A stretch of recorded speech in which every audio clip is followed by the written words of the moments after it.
지각 봉인되고 포박당한 플레이어들이 보입니다. PGame2와 마찬가지로 시작부터 참가자들 빡치게 만들어 경쟁 심리 자극해주는군요.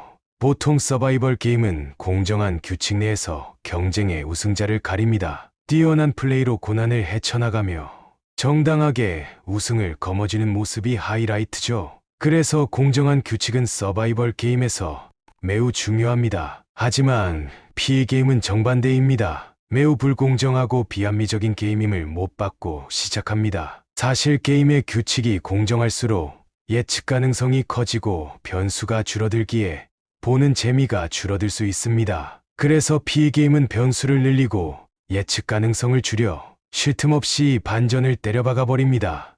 PGame은 규칙을 위반하지 않는 한 생존을 위한 그 어떤 행동도 문제되지 않습니다. 할 수 있는 것 외에는 하지 말라는 포지티브 규제가 아닌 할 수 없는 것 외에는 해도 된다는 네거티브 규제입니다. 창의적인 도라이가 돼 이 구역에 미친놈이 돼주길 바라는 규칙이군요. 덕분에 다소 과격하거나 정신나간 언행일지라도 PGame에선 센스 있는 플레이로 받아들일 수도 있겠군요. 앞으로 어떻게 전개될지 참 기대되는 규칙입니다. 첫 번째 문제입니다. PGame2에서 압도적인 스피드로 첫 문제를 푼 유리사가 포커싱되며 유리사의 실력을 언급하는 참가자의 인터뷰가 오디오로 나오는군요. 하지만 먼저 문제를 푼 건 유리사가 아니라 장동민이었습니다. 유리사 서사처럼 보이게 하다가 반전을 주었군요. 시작하자마자 기대치가 올라가는 장면입니다. 첫 문제를 푼 장동민이 돈에 불을 지릅니다. 제작진 환호하는 소리가 여기까지 들리는군요. 정답 40초 컷에 돈까지 태우는 연속 콤보를 갈겨버렸습니다. 아마 저 불은 돈에 불 지르면 재밌지 않을까란 아이디어로 존재한 너치가 아닐까 싶군요.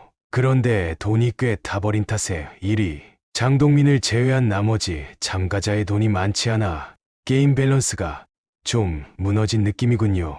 지니어스2가 간의 부자 이상민의 독주로 밸런스가 무너져 재미가 반감된 걸 고려한다면 추후 참가자가 돈을 획득하는 어떤 장치를 마련해 줄 수도 있겠군요. 첫 번째 문제부터 각자의 주특기가 보인 장면이었습니다. 장동민은 비상한 머리에 내지컬로 풀어버렸고 최혜선은 힌트 좀 달라며 달콤한 ASMR을 속삭였고 행동파 빠니보틀은 원초적인 파괴왕이 돼버렸고 MJ킴은 군대 짬밥으로 밧줄을 풀어버렸습니다. 사실 밧줄을 제대로 묶지 못하게 발에 힘준 MJ킴의 행위는 비겁할 수도 있지만 여긴 매우 불공정하고 비합리적인 PGame이기에 센스 있는 탈출로 보이는군요.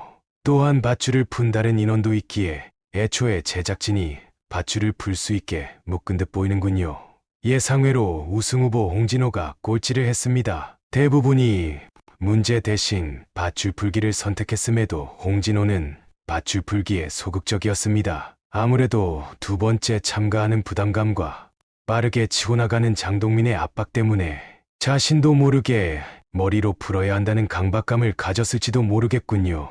뭐 어찌됐든 이 구도도 나쁘지 않습니다. 장동민, 홍진호 레전드들의 1등과 2등 대립구도도 재밌지만 나락으로 떨어진 홍진호가 악에 받쳐 1등 장동민과 플레이하는 모습도 제법 꾸릴 듯하군요.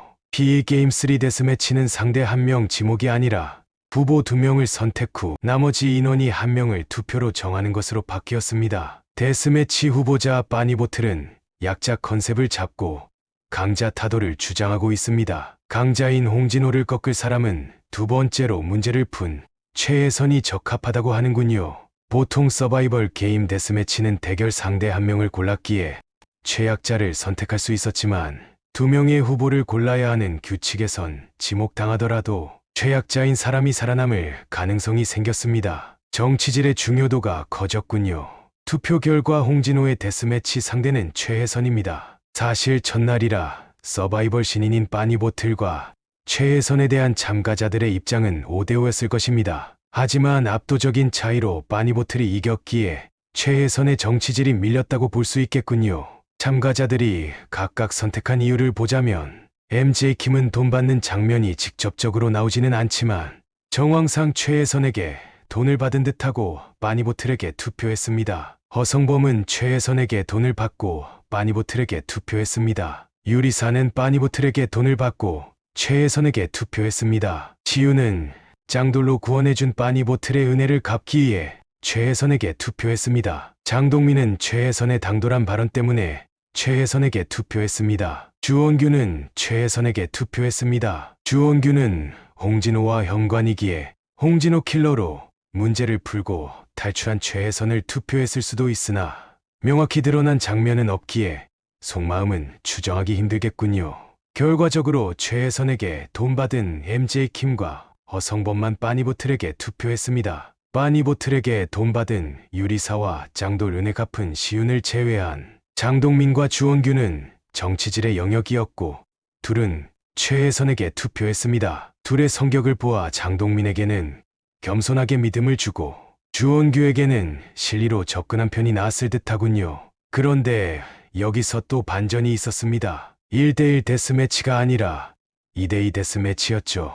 최혜선은 홍진호의 조력자로 참여하며 게임에서 저도 탈락하지 않습니다. 당신이 쉬운 선택을 한다면 어려워질 것이고 당신이 어려운 선택을 한다면 쉬워질 것이다. 쉬운 상대를 고르면 게임이 어려워지고 어려운 상대를 고르면 게임이 쉬워지는 것입니다. 결국 마지막에 모든 선택에는 대가가 따른다는 떡밥을 회수하고 데스매치를 함께하고 싶은 플레이어를 지목하라는 것에 반전을 주며 마무리했군요. 이로써 여러 해석의 여지가 있는 것엔 변수가 숨어 있을 수 있다는 추측이 가능해졌군요.